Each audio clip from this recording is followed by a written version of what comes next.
این سرودی ما دیگه سرودم در چی فرقیت داشت که وقتی که ما پیش یکم سالایی که ما برآمدم روی صحنه خواندم وای حواسی ما بود. این سرود علاقه حیاتی ما بود.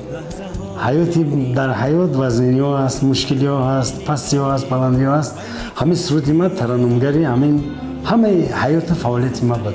برای همین خیال کردم که قریب مردم هم فکری ما بدن. چون که زیاد مردم هستن هم فکری ما در همین حالتهای میگلتن که یک وقت بولان یک وقت پایانن.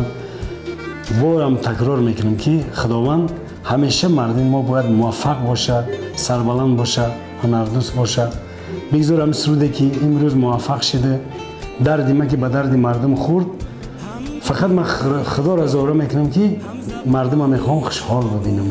فقط هم خیلی معرکه ها باشم و در معرکه ها با طبع بریده اشتراک کنیم.